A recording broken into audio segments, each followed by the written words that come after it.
Breaking news Medchal నారపల్లిలో engineering విద్యార్థి సాయి తేజ ఆత్మహత్య చేసుకున్నాడు. అయితే ఆత్మహత్యకు కారణాలు ఏంటి అనే విషయంపై ఇంకా తల్లిదండ్రులు అయితే ఆందోళన కొనసాగిస్తున్నారు. హాస్టల్లో ఉరివేసుకోవడం ఇప్పుడు కలకలం రేపుతోంది. సాయి తేజ ఆత్మహత్యకు సీనియర్ల వేధింపులే కారణమని అతని స్నేహితులు ఆరోపిస్తున్నారు. సీనియర్లు బలవంతంగా మద్యం తాగించి ఒక బార్లో 10,000 బిల్ కట్టాలని ఒత్తిడి చేశారని చెప్తున్నారు. ఆ వేధింపులతోనే సాయి తేజ ఆత్మహత్య చేసుకున్నాడని చెప్తున్నారు. ఆత్మహత్యకు ముందు తల్లిదండ్రులకు సెల్ఫీ వీడియో పంపించాడు సాయి తేజ.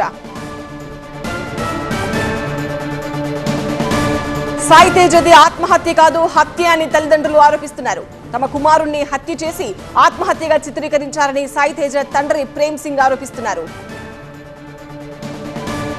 అసలేం జరిగింది? మరింత సమాచారం టీవీ9 కరెస్పాండెంట్ జ్యోతి అందిస్తారు. మేడిపల్లి పోలీస్ స్టేషన్ పరిధిలో సిద్ధార్థ ఇంజనీరింగ్ కాలేజ్లో బీటెక్ సెకండ్ ఇయర్ చదువుతున్నటువంటి సాయి తేజ అనే ఒక యువకుడు హాస్టల్లో బలవన్మరణానికి పాల్పడ్డాడు. అది కూడా సెల్ఫీ వీడియో తీసుకొని ఆ తర్వాత తండ్రికి పంపించడం కూడా జరిగింది. ఈ నేపథ్యంలో ఈ అంశాలకు సంబంధించి ప్రస్తుతం మనతో మాట్లాడేందుకు సాయి తేజ తండ్రి ఉన్నారు. ఆ సెల్ఫీ వీడియోలో అసలు ఏముంది, ఏం జరిగింది అనే విషయాల గురించి ఒకసారి ఆయనతో మాట్లాడి తెలుసుకుందాము. చెప్పండి, సాయి తేజ అసలు మీకు వీడియో పంపించారు, ఆ వీడియోలో ఏముంది? సాయి తేజ నాకు 8:30కి వీడియో పంపారు. అంతకుముందు 5:30కి నాకు ఫోన్ చేశారు. ఫోన్ తెలిసి డాడీ నాకు ఒక పైసలు కావాలని చెప్పాడు. ఎంత అంటే 1500 అప్పుడే కొట్టేసి నేను కొట్టిన తర్వాత నేను నా పనిలో బిజీ ఉన్నా. తర్వాత బాబుకి నేను ఫోన్ చేయలే, కామన్ అంటే ఫోన్ చేయకుండా నేను మళ్ళీ 8:30కి మామూలుగా క్యాజువల్ ఫోన్ చూసాను. చూస్తేమో బాబుదేమో దాంట్లో నాన్న నాకు సీనియర్ వాళ్ళు చిన్న బాబు అని ర్యాగింగ్ చేస్తున్నాడు, ర్యాగింగ్ చేసి బాగా కొట్టిన తర్వాత ఇంకా వాళ్ళ గ్యాంగ్ ఉంది, గ్యాంగ్ అందరు కలిసి నాకు చంపేస్తున్నారు, నాకు కొట్టారు, బాగా కొట్టి నాకు చంపేస్తున్నారని మా బాబు ఏమో ఇది అయిపోయింది. అంటే ఫస్ట్ ఇయర్లో ఒక అబ్బాయితో గొడవ జరిగింది కాలేజ్ బయట అని చెప్పేసి చెప్తూ ఉన్నారు. ఆ గొడవకు సంబంధించి మీ అబ్బాయి కూడా వెళ్ళాడా? ఆ తర్వాత అసలు ఏం జరిగింది?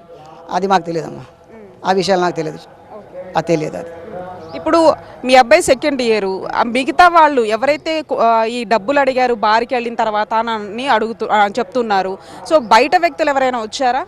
కాలేజ్ ఒక చిన్న బాబు అనే కాలేజ్ స్టూడెంట్ ఫోర్త్ ఇయర్, మిగతా 3 మెంబర్స్ ఏమో అవుట్డోర్ అన్నట్టు, వాళ్ళు రౌడీస్ అన్నట్టు.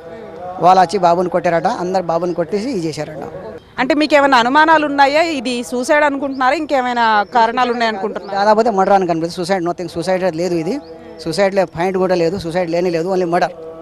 అంటే ఇప్పుడు సెకండ్ ఇయర్ మీ బాబు, ఫస్ట్ ఇయర్లో ఇటువంటి ఏమన్నా ఎదుర్కొన్నాడా? ర్యాగింగ్ లాంటివి ఏమన్నా? ర్యాగింగ్ ఏం జరగలే. ఇది మీరు కంప్లీట్గా ఎవరి వల్ల జరిగిందని అనుకుంటున్నారు? మరి చిన్న బాబు గ్యాంగ్ ద్వారా జరిగిందని అనుకుంటున్నారు. అంటే ప్రస్తుతం చదువుతున్నాడా చిన్న బాబు అనే వ్యక్తి కాలేజ్లో చదువుతున్నాడు 4th year. Video selfie video తండ్రికి పెట్టిన తర్వాత అతను ఆత్మహత్యకి పాల్పడినట్టుగా తెలుస్తుంది. కానీ ఇది ఆత్మహత్య కాదు, ఖచ్చితంగా మర్డర్ అంటూ కూడా వాళ్ళ కుటుంబ సభ్యులు చెప్తున్నారు. దీనికి సంబంధించి మేడిపల్లి పోలీసులు మాత్రం కేసు నమోదు చేసుకుని దర్యాప్తు చేస్తూ ఉన్నారు. జర్నలిస్ట్ వెంకట్తో కలిసి జ్యోతి టీవీ9 మేడిపల్లి పోలీస్ స్టేషన్ నుంచి.